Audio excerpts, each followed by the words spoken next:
Hey guys, welcome back to the channel. If you want to start making money online, you have to have a place where people can find you, connect with you, and purchase your products or services. This is called your online presence. So just think of it as setting up a digital storefront. And lucky for you, I'm going to show you exactly how to do that today.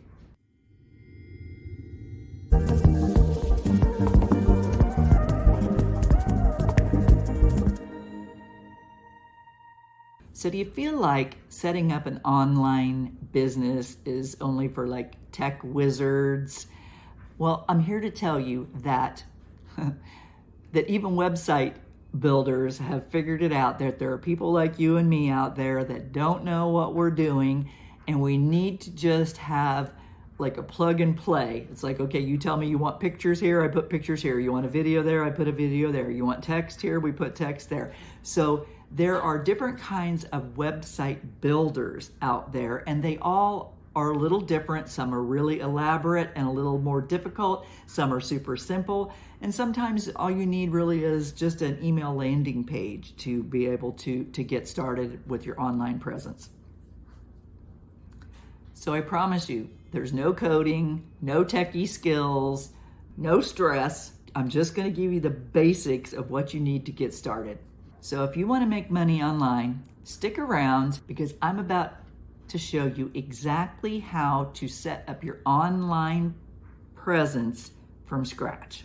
Okay, so if you feel like this is something that you already know about and can do, fantastic. Just hit like and subscribe, because in the next video in this series, we're going to teach you how to make your first offer. Okay, first things first. How are people going to find you? They're going to find you on a website. There's a couple steps to this. First, you need to kind of create the name of your business. Maybe you've been tossing something around. It's kind of short and sweet, maybe a little quirky and catchy. You want to keep it simple and clean and not confusing. And you would go to a place called GoDaddy.com. When you go out there, you can type in the name that you're wanting for your website. And if it's already taken, it will tell you. If it's not, you can go with that name, or if it is, it will give you some other options. And maybe you don't like those, so you might have to go back to the drawing board again and figure something else out. But that is the place. GoDaddy.com is where you enter the website name in to see if it has been taken or not. That is step one. Right? Step two is just think of a lemonade stand. You can either put your lemonade stand on a really busy street, or perhaps you want to set it up in a park, or maybe you're just setting it up in your front or your backyard. If you choose something like WordPress is a website builder, and it is a little trickier for new people like you and me. I don't think it's something that I would go with initially unless I just already had this huge vision of where I was going. But for any beginner, I would probably choose something like Wix, because it's going to give you a great professional looking website, but it's just going to be easier for you to learn and to get the information into that. Upload the different things that it wants, text or videos or pictures of your products or whatever. It's going to be a little bit more user-friendly. So that might be something that you might lean towards. Or perhaps you're just going to do an email funnel. Those are doable as well. But typically when you have an email component, you need to have a website with it just to make it function better. There's also other options out there, like the one that I'm involved with. It is a 95% done for you business in a box that comes with a $29 fee for a website. And the website is already built for me, has all my products in it, and it has an email landing page on it so that I capture people's emails. I'll put a link for that so you can check it out in the description. That way you can just go check it out and see what mine looks like. All right, so email, there's several components. Okay, you've got your website that has all your pretty pictures and your good stuff on it. Then you've got your social media that you're going to create. And then you have your email automation. Okay, so when I put a video out, my intention with that video or picture or whatever it is to draw people in that are looking for what I have to offer. Once I have drawn them in, I have to be able to send them someplace. So you send them to your email landing page. You've seen these, they pop up on the screen and it just says put your email address in here. Some people right then and there decide I'm not going to do it, it's not worth it, I don't need any more email. That's fine, but the people who are interested in that, they'll put their email address in there and then they can go look at your website at that point, see what you have to offer, and you're collecting those emails. And if people choose after the fact that they don't want what you offer, they just simply unsubscribe. It's not a big deal. You send them from your social media content to your website, which includes an email landing page. That information goes into a big database and it keeps all of your emails out there as long as you care to.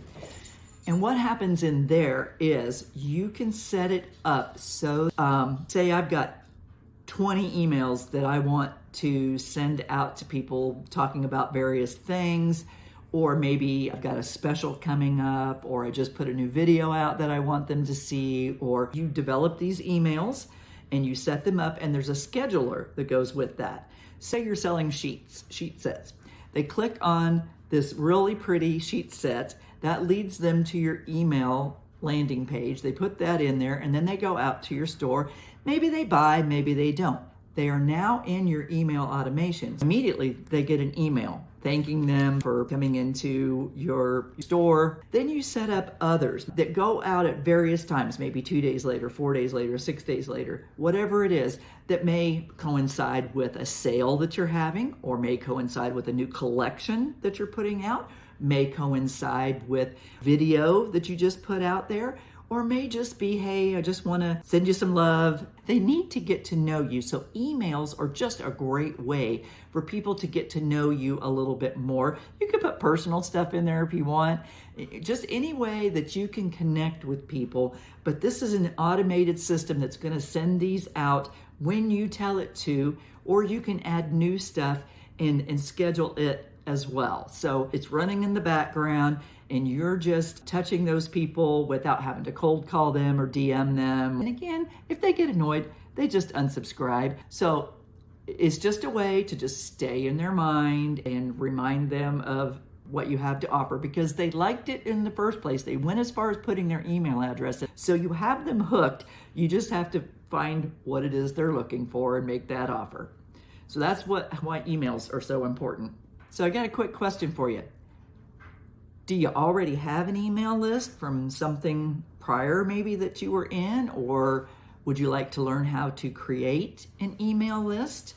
If so, just drop a comment down below because I'd really love to hear what you need, what you already have, what might be missing, or what you need guidance on going forward. I truly just want to be here to help you.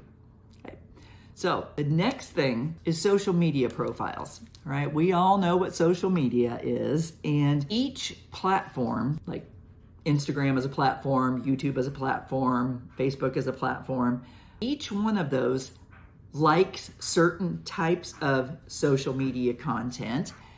And the job of that platform when you post your content is to push it out to people that are looking for that particular thing, okay? That information is going to go in front of them and that is going to lead them then from your content to your website, which should include your email landing page. And again, whether they purchase or not, nonetheless, you have their email address. Like YouTube, it likes long form videos. It wants 10 to 12 to 15 to 20 minute videos, right? Because YouTube is the second largest search engine and it is designed to solve problems. I YouTube any kind of problem I have around the house, I YouTube it and I look at several and then I'm able to figure out how to fix whatever my problem is. If you're trying to sell an online business program of some sort, you may go to YouTube because then you can explain it more in depth. And that's what YouTube is looking for. Instagram, it's all about visuals. It likes pictures and pretty things and flashy things, and it's a shorter form. Facebook is another great one if you're just wanting to build a community or a group. There are a lot of people who sell a lot of stuff on Facebook. LinkedIn is a great place to go, but it's more of a professional network. So maybe if you're doing business to business type transactions, that might be a better place for you to go versus just trying to sell to an individual client. But maybe you offer legal services, or you offer accounting services, or you offer some kind of consulting services that might be beneficial to businesses. Then that might be the best place for you to start creating content so that you can reach the people or the businesses that you're looking for. TikTok is another great one. It likes the real short content too, so it's got to be flashy and fast. You better be able to say what you need to say in about 3 to 5 seconds or you're going to lose them. Go out to the different platforms, type in whatever it is that you're doing, search for it so that you can see how different people use the different platforms and what catches your eye and maybe your vision of how you want your website and your social media to look. It's great to go out and follow those really people that are making big money out there and just model what they're doing. That's really all you have to do. But there's a learning curve. Online businesses are just like anything else. There is a definite learning curve. There's lots of new terminology, lots of things to learn, but it's challenging and it's fun. You don't need a lot of skills. You need commitment, consistency, and willingness to learn. Those are the things that you need in order to be successful online. So, based on what you've already heard, what social platform do you feel like would be best for what you want to offer out there? Maybe you've already tried a few. Put down in the comments what you're already using, or maybe what product you're thinking about or service you're thinking about, and let me see if I can help you figure out what would be the best strategy for you going forward. I just want to help you in any way I can, because some of us, well, me especially, have always had to learn everything the hard way. I'm trying to take a huge concept and break it down into little bitty digestible bites for you so that it's not so overwhelming. I need a name for my company, I need a website, I need a social media platform, and I need some way to collect emails. All you really have to do once those things are set up is learn how to create the content for that specific platform so that you can reach your audience and they can find you and connect with you. And that's really all it is. So with these tools, you're going to be able to run your online business like a pro without having to be a tech wizard. I hope I took that fear factor out of there for you. Is there stuff to learn? There's lots of things to learn. That's why I say you have to be committed, you have to be consistent, you have to be willing to learn. If you have those 3 things in your gut, you can be successful.